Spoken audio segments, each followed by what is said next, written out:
Morning, everyone, and thank you for attending Pristine Advisors' webinar, Floating Loan Closed-End Funds. We have a great lineup of presenters for you today.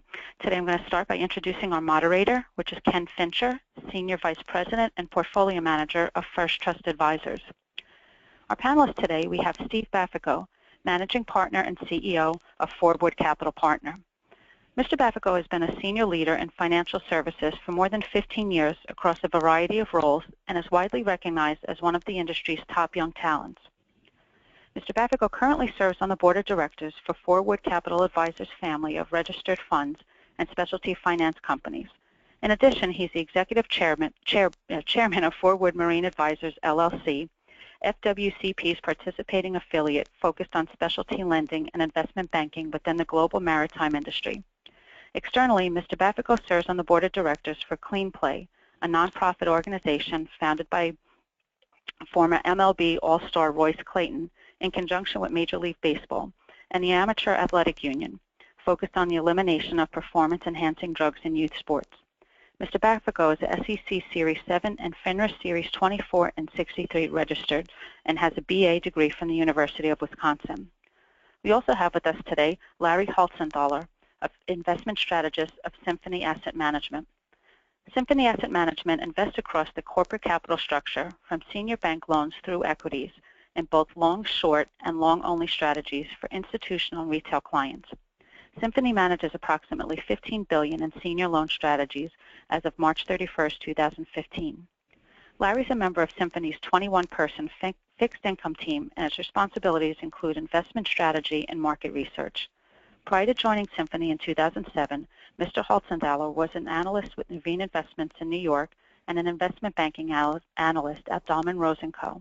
Mr. Holzenthaler received a BS in Finance and Mathematics from Arizona State University. We have with us also Elias Nanik, Senior Closed-End Fund Analyst of Bank of America Merrill Lynch Global Research. Eli is the Senior Closed-End Fund Analyst at Bank of America Merrill Lynch Global Research, where he publishes a variety of reports on macro themes and reports on individual closed-end funds. In his role, Eli guides Bank of America Merrill Lynch financial advisors and clients in navigating the closed-end fund universe and provides ratings across the closed-end fund sector. In addition to covering closed-end funds, he's covered exchange-traded funds and also worked in the U.S. Technical and Market Analysis Group. Prior to Merrill Lynch, Eli was with J.P. Turner as a financial advisor. Eli is a former Marine and received his BS degree from the University of Albany. And last but not least, we have Robert Shaker, Portfolio Manager of Shaker Financial Services. Shaker Financial Services is an investment advisory firm specializing in the active trading of closed-end funds. Today, closed-end funds account for more than 90% of its trading approach.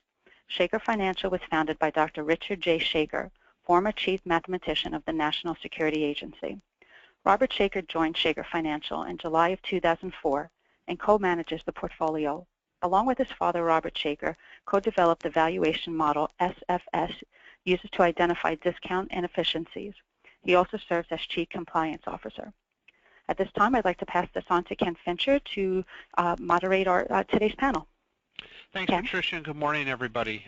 Just as a reminder for those of you who are listening, you can post a question anytime during any of the presentations, so I would encourage you to do that if something is said or something pops into your mind that you would like to know a little bit more about the loan fund industry in the closed-end fund space. We will take all questions at the end of the presentations. So without further ado, what I want to do is turn it over to Steve Baffico to kick off our presentation. Steve? Ken, thanks very much, and good morning to everybody and our fellow participants. We look forward to a great panel this morning. I'm going to focus my comments, Ken, just on the current state of the leveraged loan market, kind of trends and performance as we see them from the perspective of a content manager and an active participant in both the new issue and secondary market. In the presentation that's probably in front of you, just flipping to page 1, I'd highlight just a handful of, I think, high-level observations that I'll touch on here in the next couple of minutes. Perhaps, prior to that, Ken, it's worth spending just a moment on what exactly is a leverage loan, or what is often referred to as a senior secured floating rate loan.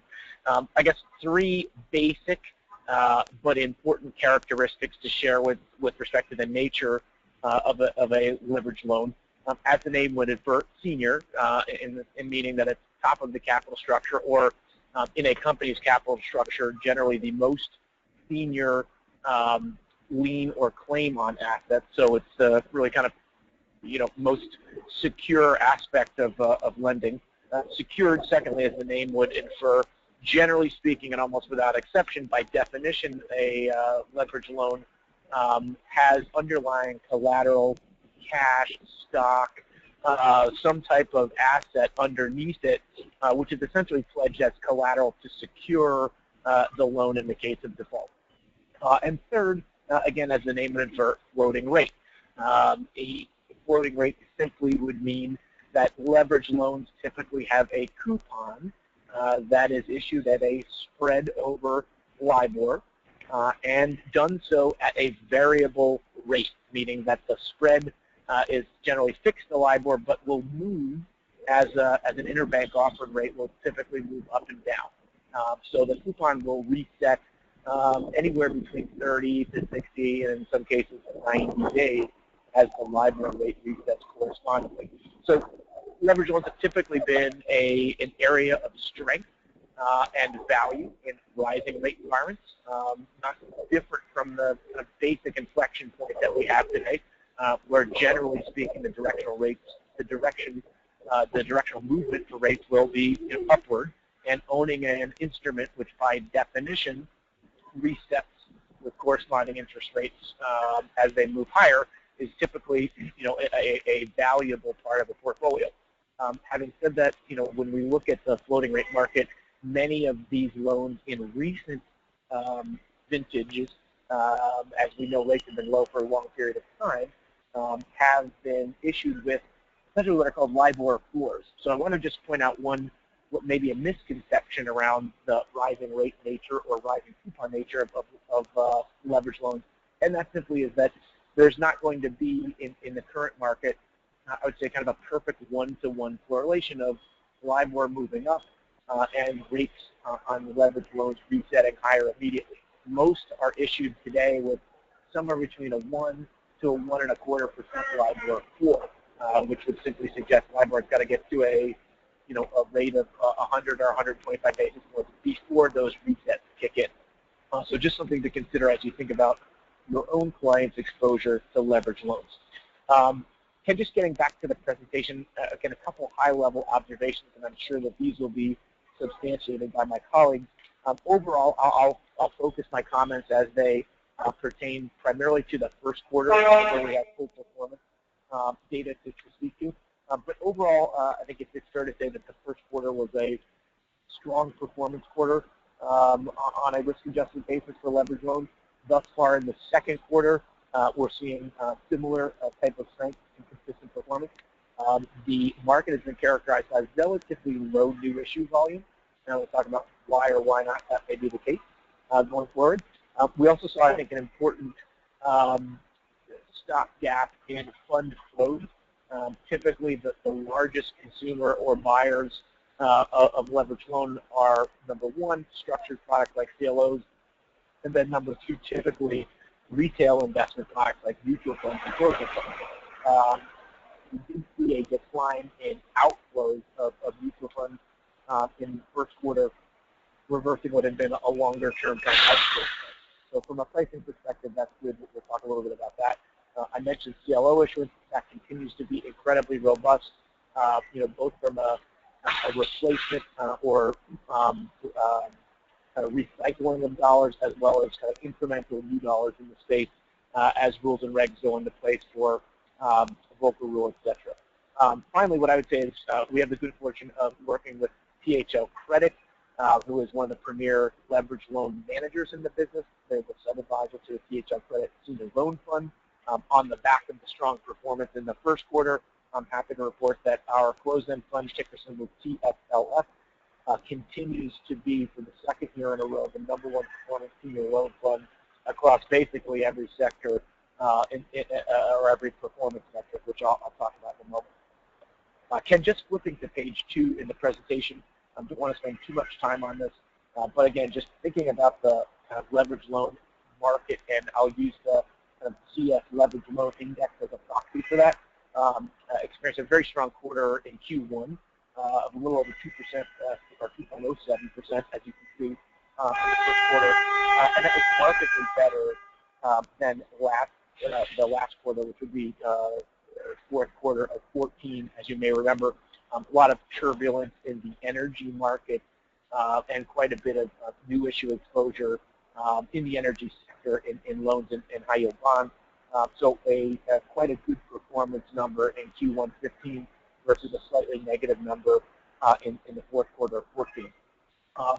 And again, what really drove that, I would say, kind of a material improvement in fundamentals in some of these areas, but also driven by the fact that first lien loans in smaller facility sizes, so that is kind of smaller issuance sizes. Typically, these are loans that are syndicated, as the name may suggest, and offered out across a number of banks in facility sizes anywhere between $200 and $7 billion. We saw that these smaller facility sizes were, frankly, quite stronger in performance over that first quarter and drove some of that performance attribution. Just other things to kind of point out: average prices on bank loans started the quarter at 96.28 and moved up to 97.13 at quarter end. So a little bit of price performance improvement, and you can just see how those returns break out across the various sectors and credit ratings in the leveraged loan market. Ken, I think it's probably important to point out that in general, leveraged loans are a below investment grade type of issuance. So by nature, you're really kind of in the triple B minus, double B plus type of top end of the market as far as credit ratings go. Just flipping to page 3 on the overview, again, the second trend we talked about was just new issuance.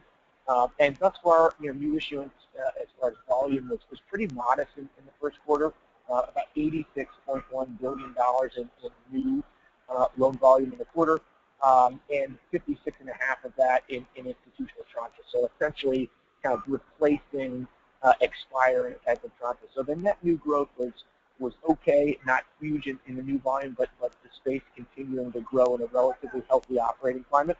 And you can see kind of that as, again, rebounding from the fourth quarter, slight increases, 67 and 43 billion of new and essentially replacement issuance against the fourth quarter of 14.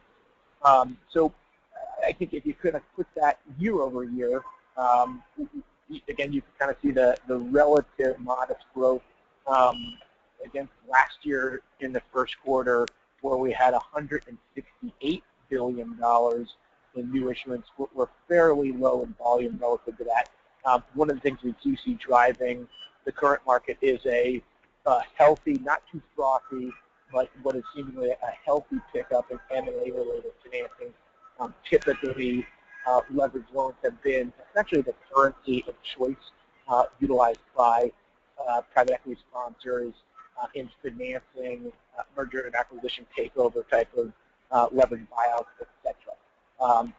You can see that Dollar Tree, Valiant, and PetSmart, 3 of those kind of signature deals, which underpin the M&A influence on the market. And you can just see some of those statistics on the bottom.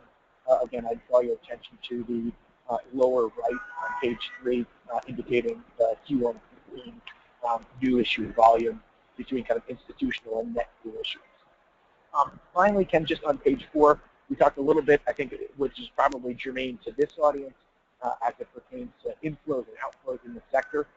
We had been in a period, if you look at the chart on the bottom of page 4, this just shows kind of where the net growth or net reduction has been from an attribution perspective in the senior loan category.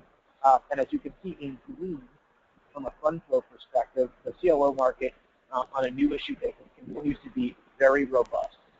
And so, over the first quarter, $29.3 billion of new CLO issuance, and I think that's a record. We're going to add that up going back 10 years. So very healthy CLO market, I think responding well to some of the new issuance rules and guidance from our regulatory friends in Washington, and that continues to be an area of strength and demand for the loan market. The other thing I'd point your attention to is the blue bars on the bottom of that page, which just illustrates the retail kind of fund flows. You can see that in previous quarters or previous monthly quarters, the impact of net outflows from mutual funds, so these are essentially mutual fund redemptions, were quite significant, and those seem to have abated a bit more in the first quarter of 15, which again is relatively good for pricing. Obviously, less redemption selling, which would typically drive prices lower.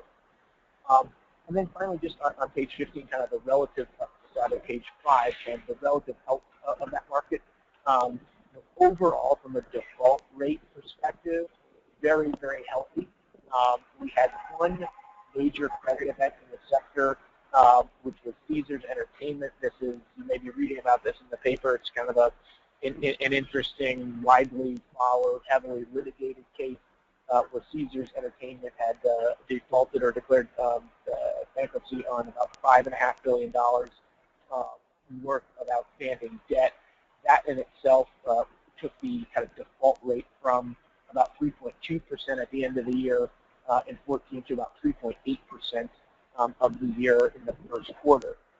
If you take a look just at the bottom chart, it will give you kind of a before and after as it relates to with and without EFH, which is the other major default. TSU several years ago had a similar type of net impact on the default rates for the market. So absent these large kind of one-off events, we really haven't seen a significant increase. In fact, on a 12-month rolling default rate, if you strip out the Caesars deal, you're talking about default rates industry-wide of just a hair over 1%. So overall, the state of the 11-4 market has been very good. I think Larry will probably attest as a loan versus bonds argument. Yields on the high-yield bonds relative to loans, certainly comparable, if not more expensive. So loans offering quite a bit of value from a relative yield perspective, better protections with their position in the capital structure, and at an inflection point where we don't believe that rates will be moving up in June, and frankly, we don't believe rates will be moving up in September either. But certainly over the next year to 2 years, the directional bias being kind of an upward movement, loans offering probably more elasticity in returns as they adapt to a rising rate environment. Finally, Ken, just on page 7, just to point out again, we manage the DHL Credit Senior Loan Fund.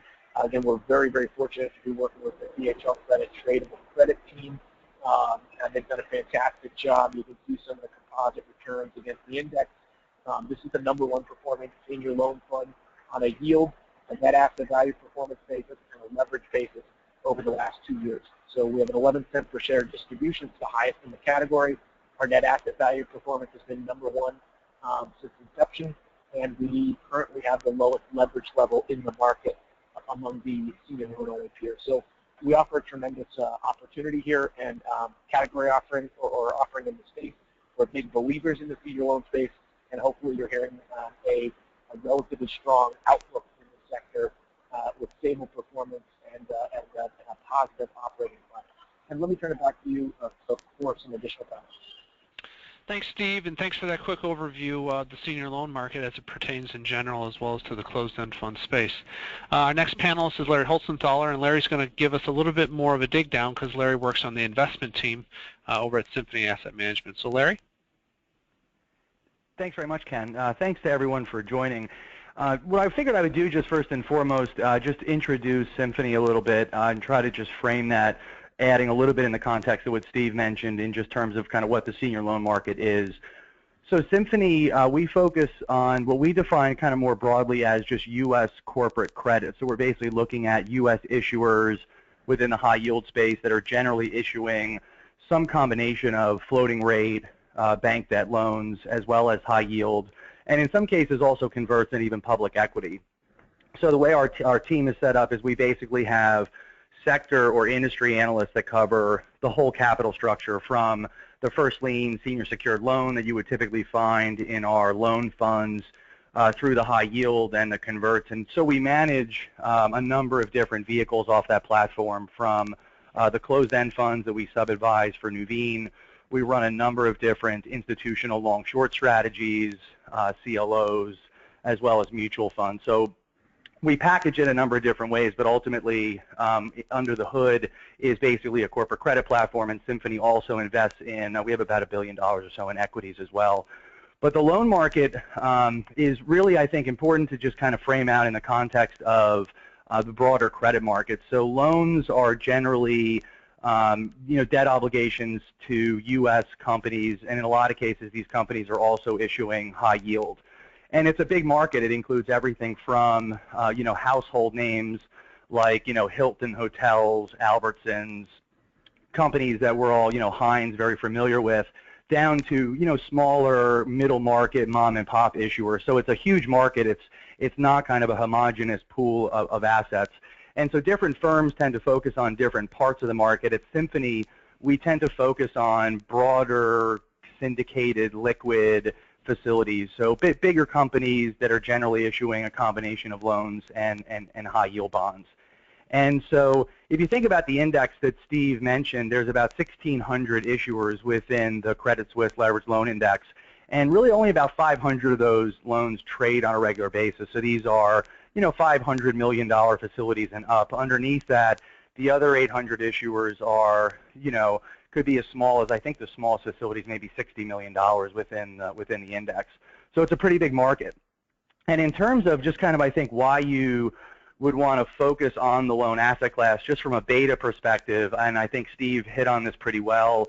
One of the unique things about loans is, they're senior secured, so it's almost like a safer way to play high yield in that you are kind of at the top of the food chain. You have a collateral lien on the issuer's assets, so it's almost like having a mortgage, on the company's house. So it's a little bit of a safer way to play high yield from a credit perspective. And also, as Steve mentioned, from a duration perspective, loans have kind of a very short duration profile. So even with a LIBOR floor, they tend to be more resilient in periods of rate volatility. In addition to that, I will mention that there's very little energy exposure within the loan market. So, high yield, you have roughly 15% in the energy space. So from an industry perspective, it's pretty clean. These are, not a lot of export risk. These are generally U.S. companies focused on U.S. consumers, very U.S. oriented. So to the extent that folks are comfortable that the U.S. economy is stable to, / moderately improving, that's a reason that you're seeing here on the slide, my first slide, is that loan default rates are quite low, and they're very focused within certain industries. Shipping, a sector I used to cover, you look at metals and mining, that's really where a lot of the weakness is focused. But the rest of the market is generally, pretty benign from a credit fundamentals perspective.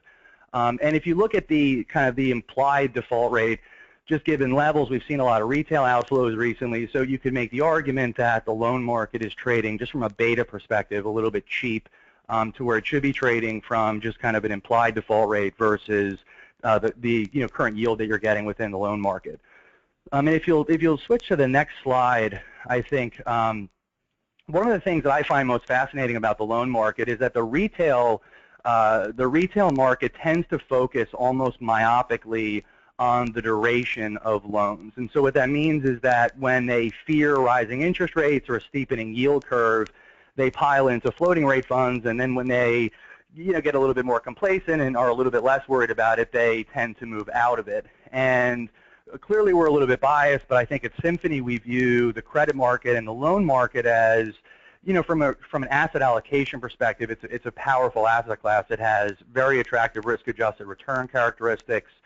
Even in this environment with spreads as tight as they are, it throws off a decent amount of income in relation to the duration risk that you're taking. There's more reasons to own the loan market other than just the fact that it has a very short duration profile. But because of that, what's happened over the last several years is a lot of money has flowed into the loan market via mutual funds, to a lesser extent ETFs, but in other words, open-end vehicles that kind of track the loan market. And so kind of in addition to the beta exposure that you're getting just kind of with these types of vehicles, What's happened that's really interesting is that these loan funds are very large and they're transacting in an illiquid, over-the-counter market. And one of the things I think that people don't give loans a lot of credit for is that they require a lot of fundamental research. You need to go in and read credit agreements, talk to CFOs, do on-site visits. As we always like to say, managing credit risk is company specific. So if you're covering a dry bulk shipping company, two dry bulk shipping company loans can move dramatically different from one another depending on what their fleet profile looks like, their business, covenants, things like that. It's very different than investment grade bonds where ExxonMobil bonds and Apple Computer bond is basically the same bond. It's an interest rate back. Credit bets are different. They're company specific. And a lot of these mutual funds, if you look at these flows in and out of these funds own just a lot of names. It's not unusual to see a mutual fund in the floating rate category with 500 issuers within the portfolio. And so it arguably begs the question, how well do you really understand 500 companies? I think I saw within Steve's portfolio, those guys have 100 companies. I'd be willing to bet they know those companies really, really well. A manager with 500 issuers, I would imagine there's a number of names that they have not read the credit agreement. They have not talked to management recently. So they're just basically transacting based on liquidity. When they have outflows, they sell. Inflows, they buy. So what that's really done, we think, is it's added a bit of an alpha component, or the potential for an alpha component, to go ahead and try to exploit these guys when they have outflows by being kind of a liquidity provider, and then in certain markets, staying away from pockets of risk that these guys can kind of find themselves caught in. So if you'll go to the next slide, I think that if you look at the kind of flows into the loan market, one of the things a lot of people have worried about is liquidity.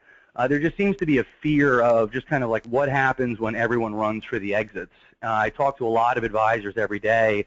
You could make the argument that the risk premium in loans today is driven in no small part by a liquidity fear. And I think if you look at mutual funds, and Steve mentioned this again, mutual funds are about 15% of the overall loan market. The loan market actually is dominated by institutional investors, many of which access the market via CLOs, which are effectively semi-permanent capital vehicles. They're long-term locked up money. They don't go away. So the reality is that the core investor base in the loan market is sticky money that understands the asset class very, very well. And if you look at flows in and out of floating rate funds, it's not nearly as dramatic or volatile as flows in and out of high yield. So a way to kind of play the credit market with a little bit less technical risk than you have within the high yield market, loans are, a way to kind of give yourself access to that market without having to stomach the kind of interim volatility that people often see within high yield. And then the final slide, I wanted to mention is, we do think that there's a lot of idiosyncrasies to the loan market. There's a lot of unique and different things that an active manager can go in and figure out. It's a very inefficient asset class. But at the end of the day, I think one of the things that loans do for investors, and I think it's worth mentioning, is that during periods of rising rates, which is what we're seeing today, steepening yield curve, volatility, the loan asset class has done remarkably well during periods of rising rates, whether that's more recently or historically. So I just wanted to mention, kind of throw this chart up here just to remind people again that at the end of the day, there's a lot of details that are really interesting about the asset class generally. But at the end of the day, from a long-term asset allocation perspective, it's done a very good job of throwing off decent income, and during periods of rising rates, periods like 2013, the market, the asset class has performed pretty well just from a beta perspective. So you add a little bit of an alpha component. You put a good manager in this asset class, and we do feel pretty good that longer term it's more of a strategic asset allocation versus something that you just kind of buy when it's cheap and then sell a couple years later. Ken, I'll turn it back over to you and see if you want to hand it over for the next presenter. Thanks, Larry, and thanks for your comments. Before I turn it over to Eli, our next presenter, I just want to remind everybody that you can submit a question. If you hear anything during these presentations that you have a question on or you'd like for us to address a little further, please submit your questions. Eli, I'd like to turn it over to you now. Thanks, Ken, and following on Steve and Larry's comments on the loan market, I think I'll turn more, focus more on the senior loan closed-end funds. And for my comments in the call, focus mainly on the current complexion of the senior loan closed-end fund market, the size of the market, current discounts, yields, liquidity, leverage ratios, etc. So I'm going to throw a lot of numbers out there, so I hope I don't lose any of our callers. But ultimately, these sector characteristics should give a good sense for the options available among the senior loan closed-end funds that are out there. So there are currently 26 closed-end funds that I'd characterize as being senior loan closed-end funds with a total market cap of about $10 billion, which means they make up about 4% of the overall closed-end fund market today. The sector is essentially headlined by Nuveen, which has 5 senior loan funds: JQC, JFR, JRO, JSD, and NSL. Invesco has a big presence with VTA and VVR. Eaton Vance is also a big player with EFT, EFR, EVF, and EFF. BlackRock has a few, FRA, BGT, and BHL. And the rest of the market is comprised of Voya, Black First Trust, Pioneer, Apollo, Ares, THL Credit, and a few others. The funds range in size from the biggest fund, the Nuveen Credit Strategies Income Fund, JQC, with a market cap of about $1.2 billion, to the smallest fund, the LMP Corporate Loan Fund, TLI, with a market cap of about $100 million. But the average fund has about $400 million in market cap. And associated with fund size is fund liquidity, which of course with most closed-end funds is an important consideration for investors. So the average daily volume for these funds runs at about a little over 100,000 shares per day, although again there is a fairly wide range here. The Invesco Senior Income Trust, VVR, is currently the most liquid fund, trading an average of about 500,000 shares per day. And investors should of course be very aware of the liquidity or lack thereof in some of these funds. Some trade as little as 15,000 shares per day. So low liquidity by itself isn't necessarily a bad thing, but it is certainly something that investors should be aware of when investing in these funds. Another factor to consider when looking at the options in senior loan funds is the level of leverage. And leverage ratios currently run from as low as about 24% to as high as about 40%. And the way I'd look at leverage ratios, that higher is not always bad, just like lower is not always good. For some investors, the higher yield available through the use of more leverage may be worth the likely higher volatility that comes with it. For others, the trade-off for a lower yield in return for a lower degree of volatility may make the most sense, in which case a fund with a lower leverage ratio may make sense. And for a lot of investors, a middle-of-the-road 30 to 35% leverage ratio may make the most sense. But like I said, high or low doesn't necessarily correlate with good or bad. It's more important, I think, to find the right balance between your yield requirements and your tolerance for volatility. And just to make one additional point on leverage, when the Fed begins to hike, whether it's in September or beyond, most leveraged closed-end funds will see earnings get compressed as leverage costs increase. The senior loan closed-end funds are a bit unique in that earnings shouldn't get compressed, at least after the initial move up, because the coupons on the loans will move higher just as leverage costs increase. So I think that's a relative positive for the group, although LIBOR floors on most of the loans held by the funds could delay this and could initially result in some earnings compression, which my colleagues on the call have addressed. In terms of yields available in the senior loan closed-end fund space, the average yield is currently about 7.3%, with the range being between as low as 5.4% to as high as nearly 10%. So these funds really do offer some attractive income opportunities for investors willing to take on the credit risk, really, that comes with these funds. And finally, in terms of valuation levels, like most other closed-end fund sectors today, the senior loan funds are trading at relatively deep discounts of about 8.5% on average. A big part of this, I think, is related to investor concern over closed-end funds invested in long-duration sectors like munis, BABs, or preferreds, and not fully understanding that the interest rate risk associated with funds invested in short-duration senior loans is fundamentally different than those funds invested in longer-duration securities. That said, the senior loan closed-end fund sector is one of only a handful of sectors that have seen discounts narrow year to date. So far this year, narrowing discounts have added back about 1.6% to performance for the sector. And I think that as we get closer to Fed hikes, increased demand for floating rate exposure could drive additional narrowing. So I think that there's more room to go on the valuation side of things here as well. And with that, those are all the comments I had. I'll turn the call right back over to Ken. Thanks, Eli, and thanks for those comments. And again, as a reminder, folks, you can submit your questions ahead of us open this up for Q&A. Our final presenter is Rob Shaker. So, Rob, I'm going to turn it back over to you before we go to Q&A. Okay, thank you, Ken. Yeah, my name is Rob Shaker. I work with Shaker Financial, and just as a quick comment, we run separately managed accounts for individual clients. We create balanced portfolios primarily with the use of CEFs. What we do is our basic strategy is called discount capture, and so what we're trying to do is find funds to invest in when we believe their discounts are artificially wide, and then sell them and replace them with others when they narrow back.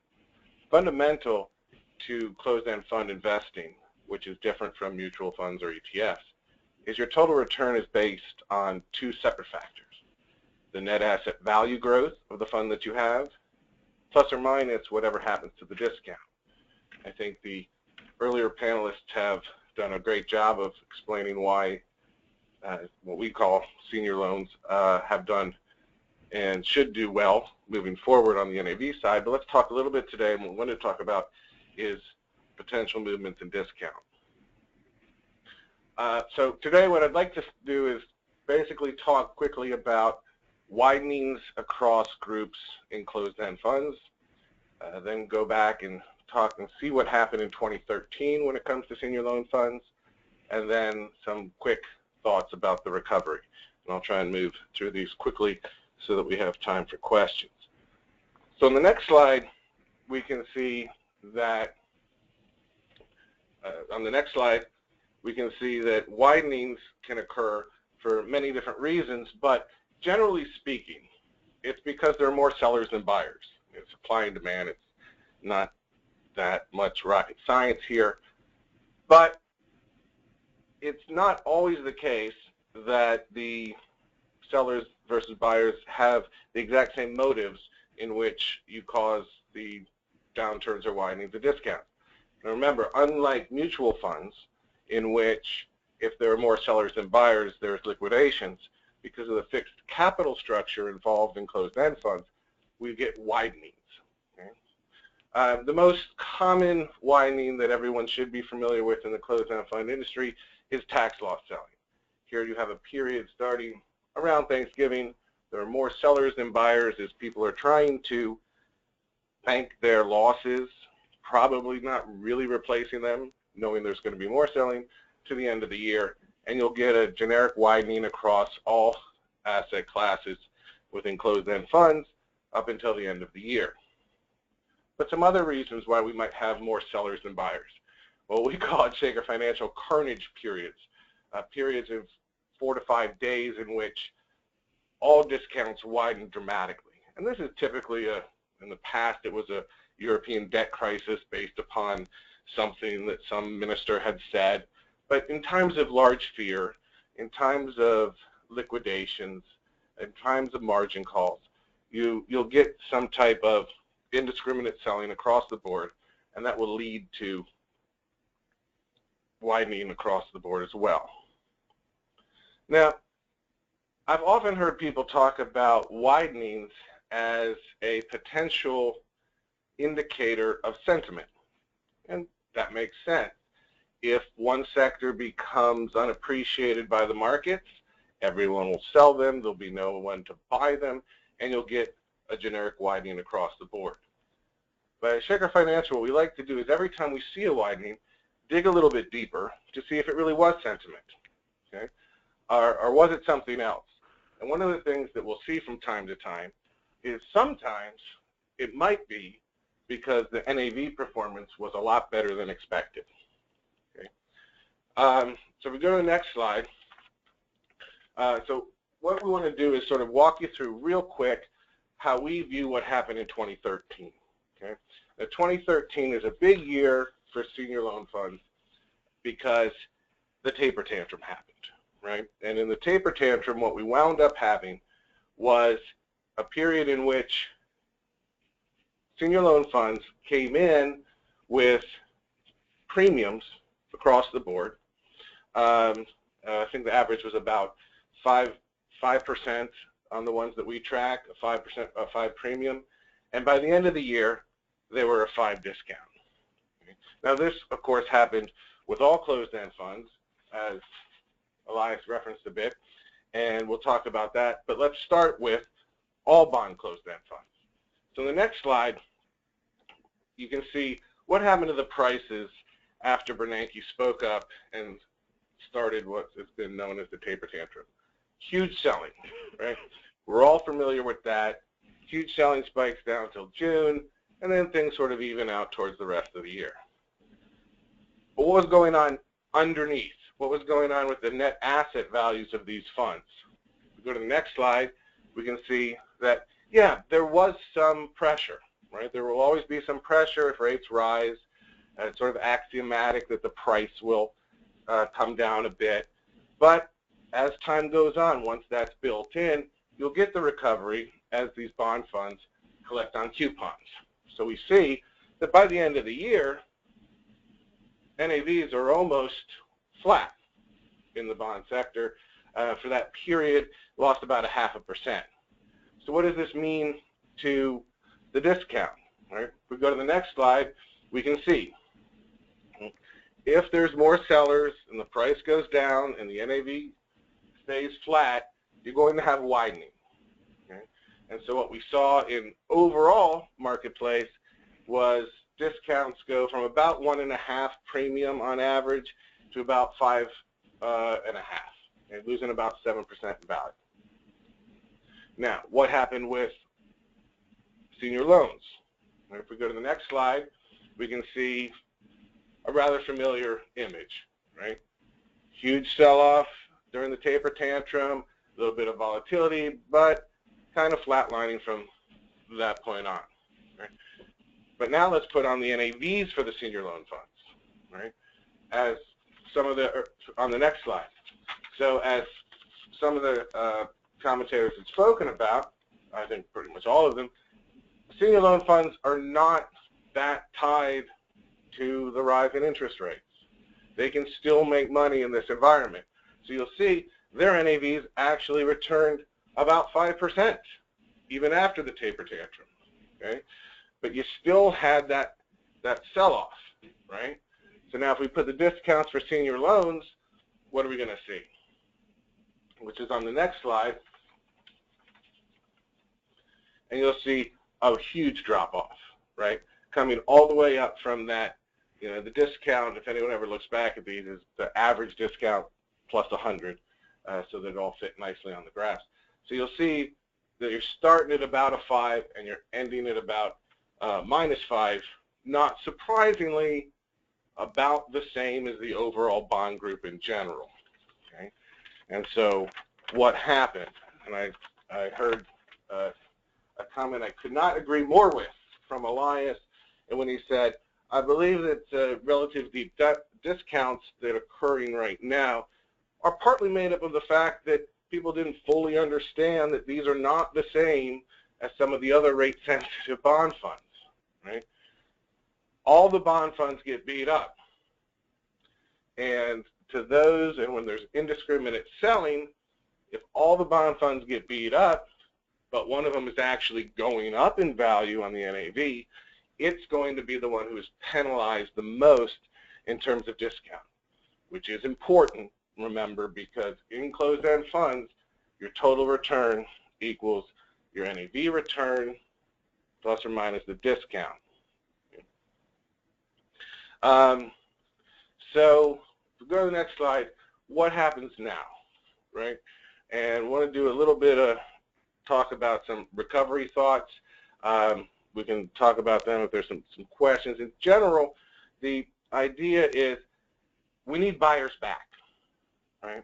If buyers come back, if the recognition is made, we should be able to have discounts rise in general. Right? What are some of the things holding back the buyers, holding back their entrance? This concept of the inevitable rise in rates, right?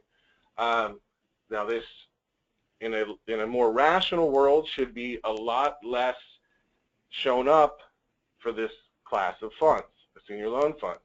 Shouldn't have so much worries about that. Although, as you saw, even in the last little spike up, they still widen just a bit as people sell bonds without any specific targeting of the bond funds that are most sensitive to the rates.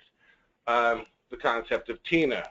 You can't watch CNBC or any other program for more than a day or two without hearing someone come on and say, if rates are going to rise, do not get into anything that has a bond in its title. And so that is another thing sort of holding the buyers back.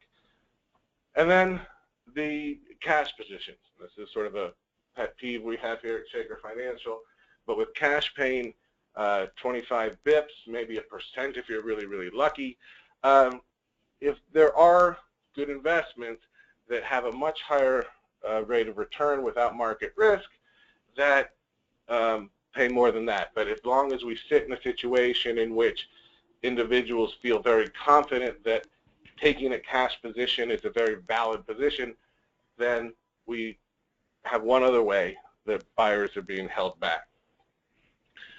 So moving to the next slide. What happened after 2013? Did we get any of those things that brought the buyers back? Well, as you know, we didn't. The same thing that's being said on TV today is the same thing you heard on TV at the end of December in 13. There really hasn't been much of a change in the general concept behind investments in bonds. You still have the talk of the inevitable rise in rates, you still have the talk of TINA, and so we've sort of flatlined as we move to the right here. Discounts have pretty much, held tight. You do have a little bit of a comeback recently in 15. Some of 14's decline, probably tax loss selling. But nicely to know at the top, you still have the NAVs going nicely, and so you have the prices going nicely. So pretty much in conclusion, we're still where we were in a lot of matrix at the end of December of 13. We're still in that incredibly depressed, relatively deep discounts in this sector. Now, for anyone who's familiar with what we do over here, we take a very short-term approach to our investments. We are very happy if we buy a fund at a 10% discount and then sell it at an 8% discount 2 weeks later. That is something that we are more than happy to do and pretty much do on a daily basis. But we do have in place a position in our portfolios for a limited amount of sort of buy and hold, things that we're not so anxious to do a quick discount capture on, but where we see such relative deep value. We see such potential for future growth in the discounts or narrowing in the discounts, and we see a very nice and relative steady NAV return. And just sort of to sum up, this is our group for that position. The majority of our funds that we put in that part of our portfolios are senior loan funds. Will they recover? Will they go straight back up to sort of more historical discounts? Time will tell. But you have a very nice buffer now with them at these types of discounts. There's very little reason to believe you're going to get any more widening, which is the thing that can really hurt you. And you do have this upside potential. So that's pretty much our thoughts on senior loans, why they got down there, and hopefully why they come back up. Thanks, Rob. Now we'd like to open it up to a Q&A portion of our call today. We do have a couple questions that have come in. Larry, I'm going to let you handle this first one. And the caller is asking, how does the valuation of floating rate loans compare to short-term high-yield bonds? You know, I think it depends on the period of time. There had been a period of time where there was, proliferation is probably a strong word, but there was a number of different high yield funds that had focused exclusively on, you know, kind of 3 to 4 year and in types of duration high yield bonds. And the market did get arguably overvalued. You know, ironically, I think if you're looking for ways to kind of create a similar framework within the high yield market, where you really need to look is actually in just lower quality high yield bonds, which are more credit sensitive, even almost more equity sensitive, and that requires generally pretty good research firepower. So actually, I think if you're trying to create a resilient kind of asset within the space, within the high yield market, actually, you know, our preference would be to look at kind of deep discounted high yield names versus, you know, I think if you look at the market for, you know, kind of higher quality, shorter term high yield right now, you know, you're not getting a lot of bang for your buck given the duration risk that you're taking. So if you're looking for kind of non-distressed, performing, higher quality credit exposure, we really do feel like you're better off just owning the loan component versus going into high yield. Okay, thanks, Larry. Next, Rob, I'm going to ask you this question, and if any of the other panelists, feel free to sort of join in. What are the major differences between investing in closed-end floating rate funds and the mutual floating rate funds?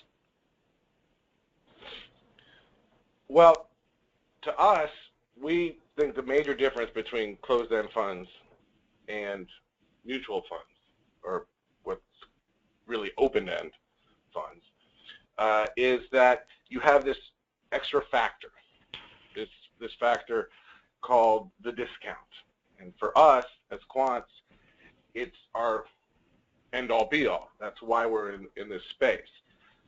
But I also think that the big difference between open-end and closed-end mutual funds is the fixed capital structure. And if you go back, and I think it was slide 20 of Larry's presentation, maybe slide 20 overall, you see a huge inflows and outflows into the mutual fund area. And those have consequences to the portfolio manager because you take the type of, the inflows, I don't know, I've never managed a mutual fund, but you take the inflows, it's probably not that bad because you just got all this more money to invest. But you take those outflows and you have to liquidate. The fixed capital structure of the closed-end funds allows the manager to not have to worry about that, right? If there's a lot of selling pressure, yeah, it affects the discount, which can recover, but there's no action necessitated to the manager. So I think, now there's also general benefits of the closed-end fund at a discount, especially if you're sort of going for yields, because you can invest a little bit less because it's the discount. You're maybe putting up, you know, 90 cents on the dollar, so you're getting a dividend stream off a dollar for 90 cents. But to us, it's the discount, and it's just something that if you watch, we do think if you take even just some minimal attention to detail on it, you can get in at attractive discounts. You can get out when those things narrow, and you just have one more additive to your return. But I think probably some other panelists know better than I because they're smarter than me. One other thing, this is Eli, I would add in on top of what Rob said about valuation levels and the manager's ability to you know, hold, you know, not have to sell, be forced to sell when there is you know, redemption requests or people want to sell the fund, the manager doesn't have to sell the loans. On top of that is leverage. That's another difference between buying a loan mutual fund and a loan closed-end funds. All of these things, valuation levels and leverage, all add up to a higher degree of volatility in the closed-end fund versus an open-end fund. They're generally, I think, compensated in terms of higher yield and generally higher returns in the closed-end fund, but it is that they are generally more volatile than mutual funds. Okay, thanks, Eli. Steve, question here for you. Where is the opportunity in the closed-end loan space if the average price of these loans, according to one of your earlier slides, was about 97 cents on the dollar? Ken, it's a good question. I'll answer that essentially twofold, and I think that Larry can probably add some professional buyer's perspective to this as well. The first I would describe as, let's just say, facility size. So, what is the overall size of the loan issuance? And then the second I would probably divide by kind of lien structure. So first lien versus second lien loans. What I would say is with respect to the first aspect where you're going to see kind of more price dislocation or divergence as it pertains to facility size. Eli referenced some of the largest closed-end funds, and frankly, I think you'd probably find that the same fund sponsors who have larger presence in the closed-end fund senior loan space as well offer open-end fund and institutional managed account options as well. So the point is, the major fund sponsors have larger facilities or larger franchises that they're managing. And I think the net impact of that simply is that as you're managing 10, 20, 30 billion dollars at a clip, you're generally buying loan transactions in either the primary or the secondary market in large enough proportion such that you can allocate that position across multiple accounts or in some cases across the whole franchise. What that simply does is, from a performance and liquidity perspective, I think it puts the larger facilities and the larger syndicated loan issuances at a performance and price disadvantage. Why? Because the largest manufacturers or the largest managers all essentially have to own the largest, deepest, most liquid names. And it's something that Larry referred to, with respect to more of the kind of index-based or kind of larger portfolio managers who are basically buying and selling flow to manage to some type of index benchmark. So the reality is everybody's chasing the same 100 names in that 1,600 name index, and they typically are the largest fund, the largest loan complexes, buying the largest and deepest loan issues. What that would normally suggest is they typically are overbought and oversold. So I think where there's value in the market is in some of the smaller facility sizes. So let's call it 200 to 500 million in issuance size. The larger fund complexes who do the preponderance of the buying in the sector really can't buy that type of name because they can't spread it across enough accounts. So I think one where you're going to see price divergence is in facility size, and typically in the $200 to $500 million issuance size, you're going to see I think better overall price performance and less volatility. And two, the second aspect of that is in kind of capital structure. So there is certainly a pricing differential between first lien and second lien loans, and as you might imagine, correspondent with movements in the markets, you're going to see kind of quality biases up capital structure, up quality benefit first liens when things get a little hairy, as they did in the fourth quarter. And I think if you look on a performance attribution basis year to date in the first and what has been essentially 2/3 of the second quarter, you'd see that second lien loans actually outperformed from a price recovery perspective. So the two takeaways are simply facility size and kind of capital structure position first lien versus second lien as the primary drivers of price dislocation or divergence as we see it. Okay, thanks, Steve. Eli, you mentioned something here a moment ago, talking about leverage as a key component between an open-end fund and a closed-end fund. How are the senior loan funds levering today, given what we went through in 2008? Typically, lines of credit, debt. So most of the senior loan funds use lines of credit with costs associated with the spread over LIBOR. Okay. Versus 2008, almost all closed-end funds use auction rate preferreds. There are only a few funds out there remaining using auction rate preferreds. Everyone's refinanced out of those, and in the senior loan space, it's mostly lines of credit and debt. Okay. Question just came in. What effect will the prevalence of rate floors have on floating rate closed-end funds when rates initially rise? Larry, can you answer that for us? Yeah, there's been a lot of discussion about LIBOR floors in the context of what it means for moves in the rate market. I would say a couple things. One is that generally speaking, I think investors are worth understanding that there can be, even without a LIBOR floor, a little bit of a disconnect between what investors typically kind of characterize as just kind of generally kind of quote unquote volatility in the rate market and what that means for floating rate. As I think Stephen mentioned earlier, the reference rate on most of these loans is 90 days and in, so it's the very short end of the curve. And so a lot of times when you have sentiment shifts, like in in May and June of 2013 or other points in time, it's a little bit further out the curve. So you have kind of a little bit of a disconnect or a dislocation anyway between kind of short-term LIBOR rates and just generally volatility in the rate market. The other thing I'll mention is that there's been a number of different pieces put together to try to kind of characterize the concept of a LIBOR floor. And generally what I've seen, and this comes mostly out of structured product investors, CLO managers and people like that tend to be heavily quantitatively oriented, financial engineers and people like that. And most of the, whether you listen to a financial engineer these days anymore, I guess is kind of your own opinion, but generally speaking, what most of these folks have come up with is that what you have with a loan with a LIBOR floor is generally a bond with a kind of an option value attached to it where your strike price is effectively your LIBOR floor rate.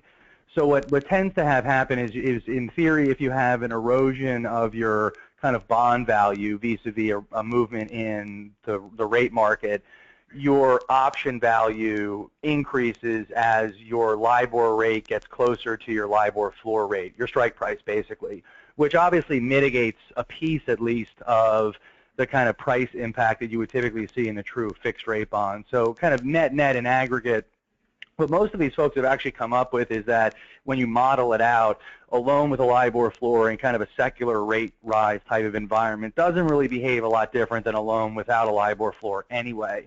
And at the end of the day, what tends to move the price of these loans around on an interim basis is fund flows. It's, the reality is that if you have volatility in the rate market, you're going to see initially probably an outflow from floating rate funds, but then over time you're going to see inflows again. And in a lot of cases, whether you have a LIBOR floor or not, people are going to look for short duration, and so loans typically are going to find themselves in, I think, a pretty good amount of demand when you have volatility in the rate market, which is going to determine their price probably more effectively than anyone with the kind of doing bond math would do, kind of in theory. This is Eli. I would just add to Larry's comments. I alluded to it a little bit in my earlier comments, the potential impact on earnings for leveraged closed-end funds and the initial move up in short-term interest rates. Because the leverage cost for these funds is generally tied to short-term interest rates. The earnings is generally tied to short-term interest rates. And those LIBOR floors on these loans, they're somewhere around 1% on average. Before LIBOR exceeds 1%, the income to these funds is going to remain the same while costs are increasing with leverage costs associated with higher short-term interest rates. So there is a window there where I think you could see some earnings compression for these funds before LIBOR exceeds those LIBOR floors. And we've written about it. We've seen it in a couple of other publications as well, and it's just something to keep in mind. And Eli, as a fact, haven't a lot of the senior loan closed-end funds actually been reducing their distributions in more recent months? You saw that a lot in 2013 and 2014. A lot of that, I think, was associated with a lot of demand for loans, driving a lot of repricing in the loan market, which essentially results in lower yields available to the funds, it compresses earnings, and you did see significant distribution reductions in the senior loan funds. More recently, I've been seeing more dividend increases in the loan funds. So you're really not seeing much in terms of earnings compression anymore. You're actually seeing earnings improving for the funds. Okay.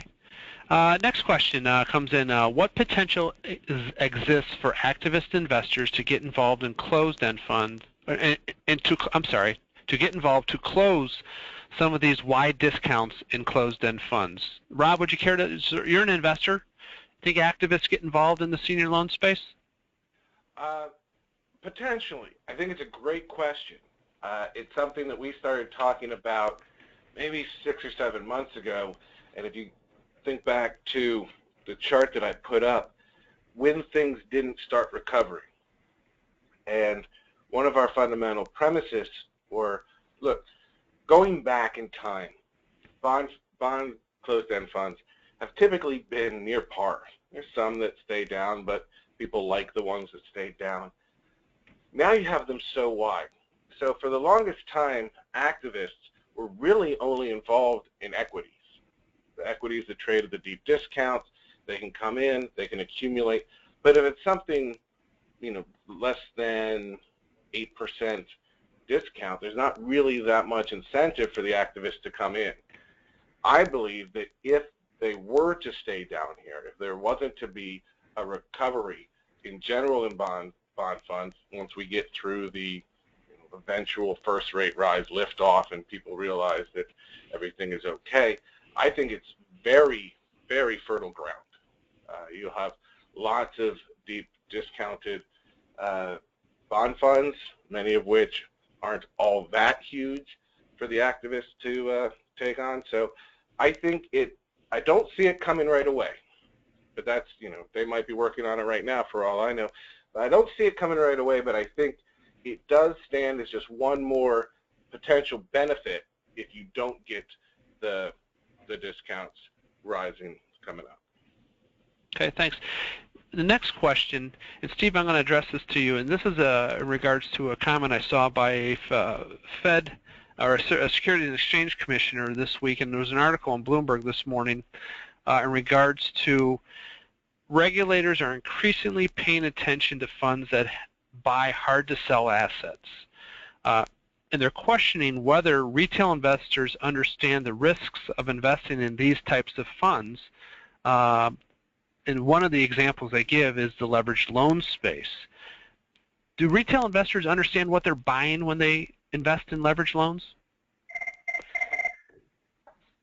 It is a good question as well, Ken, and I think the answer is yes and no. And I would say that we, generally market and service the financial intermediary, who's the primary conduit to the market for asset managers like those represented on this phone, or practitioners like Rob himself.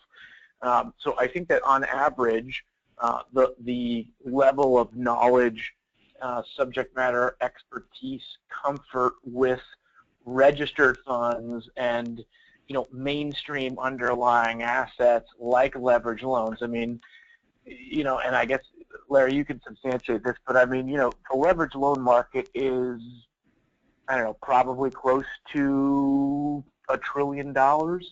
So it's not like it's an illiquid, esoteric market that isn't widely owned by mutual funds, ETFs, institutional investors, etc. I think that the spirit of the regulatory question that it has been posited is the fact that all non-exchange traded securities, and let's face it, loans and bonds are over-the-counter vehicles, have idiosyncratic pricing issues, particularly in times of dislocation. There's a reason why people who own leverage loan ETFs or high-yield bond ETFs are scratching their head when you get big kind of inflow or outflow shifts with respect to the tracking error that occurs when pricing mismatches happen, because those are kind of sample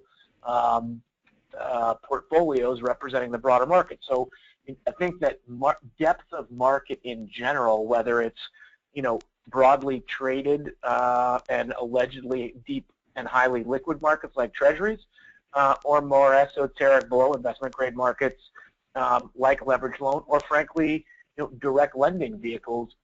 So there's a range of liquidity in the assets themselves. I think that getting back to your question, the core constituent that we deal with, which is the financial practitioner, is generally pretty well educated in the basic nuts and bolts mechanics of the way these type of products work. I think it is fair to say that that is certainly less so in the case of the individual or self-directed investor, who on average would be, I think, less likely to have a kind of high investment IQ around the nuts and bolts. So part of it, I think you have to ask, what is the question or concern? Who's it actually being directed at? And in the vast majority of cases, who's making those decisions, and and how are they being educated sufficiently?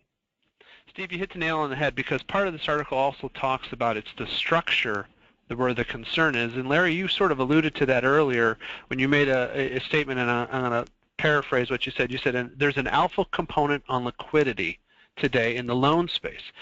The concern, again, in the article that I read, is really not much with the closed-end fund structure as it is with the ETF and mutual fund structure. And again, you showed a chart earlier in terms of flows. When push comes to shove and you need to be liquid in the loan space, is the loan space liquid enough for the retail investor? Well, I think at the end of the day, one of the most powerful things about a loan is actually one of the things we haven't really even hit on very much was it's a very short-dated asset. The average life of a loan is about a 4 to 6 year average life. So it's even shorter dated than a typical high-yield bond. And other than in periods of a systemic shock like we had in 2008, loans typically are fairly resilient because they're senior secured, they're short dated, so they don't tend to migrate very far away from par. And in a zero default environment where the credit market is open, I think that there's always a risk, and I think that loans tend to get sometimes, quite frankly, they're not given credit for the types of volatility that they can exhibit at different points in time by advisors when they're talking to their clients, and you get surprised people. But at the end of the day, I think, I think some concerns are, is there going to be a market for this stuff? Are these loans that no one's ever heard of that are just going to kind of, fall into the abyss? And the reality is, particularly for the loans that we own, the loan of Heinz that is, effectively backed by Warren Buffett, is likely at some point going to find a floor. It's a 3 to 4 year asset. A lot of professional investors, institutions own that loan. It's a senior secured loan to, a company that, everyone knows what Heinz, I don't need to explain what they do. It has a lot of equity capital. It's unlikely that that business is going to become impaired to the point where no one wants to own it in a short period of time.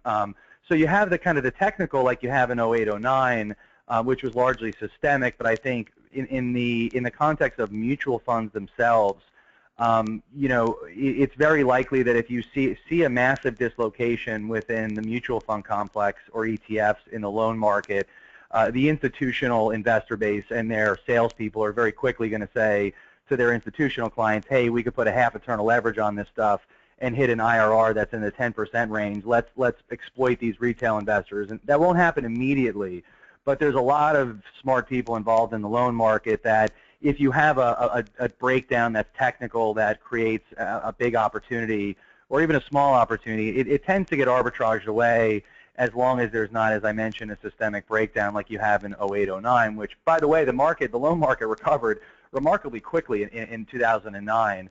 It doesn't happen overnight, but loans typically don't stay at 60 cents on the dollar forever.